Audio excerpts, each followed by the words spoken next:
Oke, selamat malam. Kali ini saya akan mempresentasikan materi tentang file service.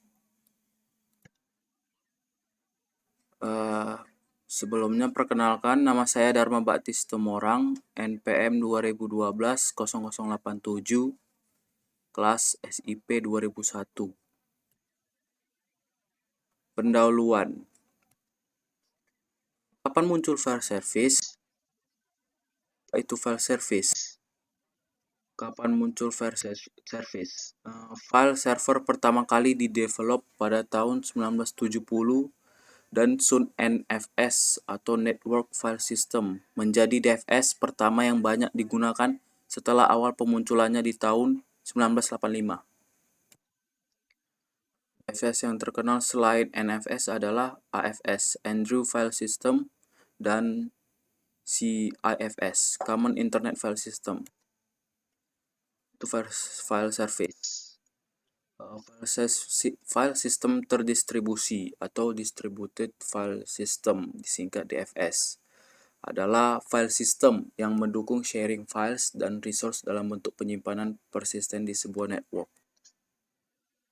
File service suatu perincian atau pelayanan dari file system yang ditawarkan pada komputer klien. Suatu file server adalah implementasi dari file service dan berjalan pada suatu atau lebih mesin.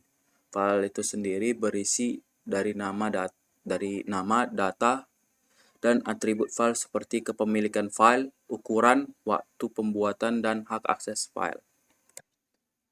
File system merupakan mekanisme penyimpanan online serta untuk akses baik data maupun program yang berada dalam sistem operasi. 2. Karakteristik file system. Karakteristik file system itu sendiri bertanggung jawab untuk pengorganisasian, penyimpanan, pencarian keterangan, penamaan, sharing, atau pembagian dan protection atau perlindungan dari file-file. File berisi dari dua bagian penting, yaitu data. Didesain untuk menyimpan dan mengatur banyak dan besar file dengan fasilitas untuk membuat, memberi nama, dan menghapus file. Juga bertanggung jawab untuk pengontrolan dari akses file, akses terbatas ke file oleh user yang berhak dan tipe-tipe dari user yang diminta. Operasi pada file. Ada create atau itu delete, query, modifikasi atribut, open, close, read, write, access control, kemudian organisasi penyimpanan, atur directory atau hierarki dan path name, metadata, pengaturan informasi file, atribut file, informasi struktur directory.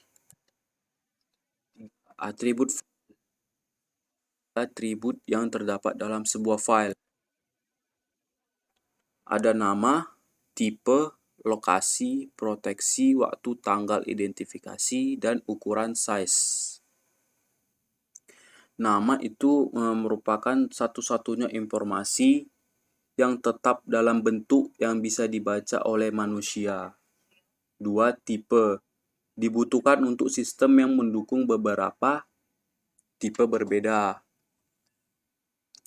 Lokasi merupakan pointer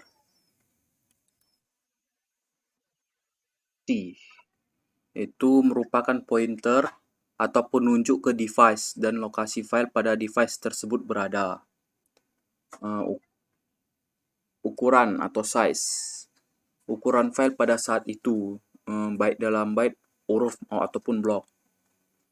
Kelima, proteksi, informasi mengenai kontrol akses, misalnya siapa aja yang boleh membaca, menulis, dan mengeksekusi file.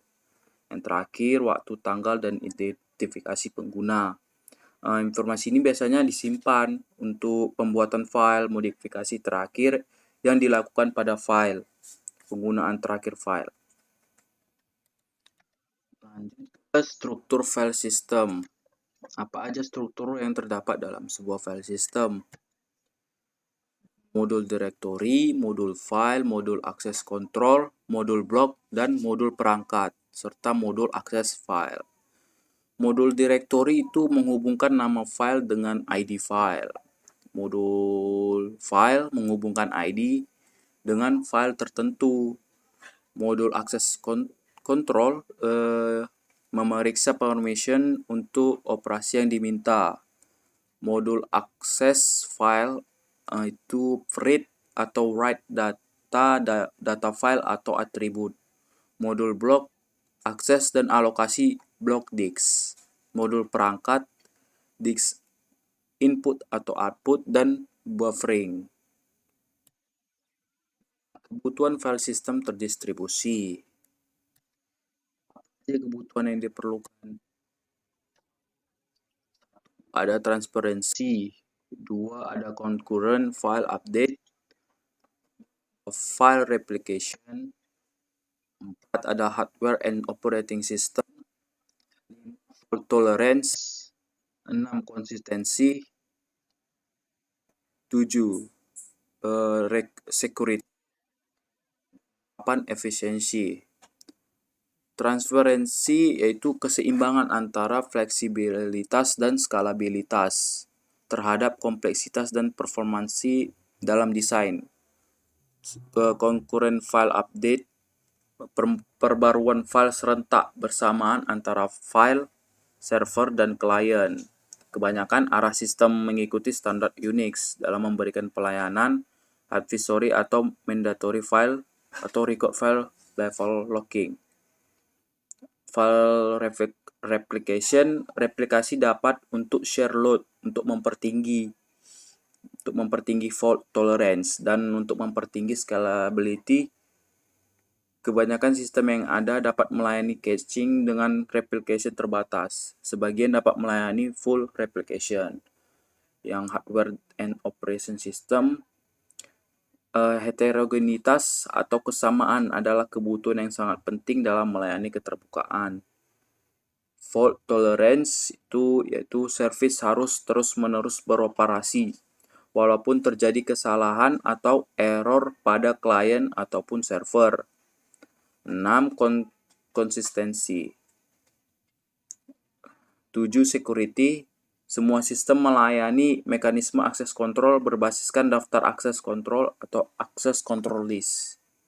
8. Efisiensi. Sistem harus dapat melayani perbandingan performance, apakah lebih baik atau tidak. Sekian hasil presentasi saya. Terima kasih.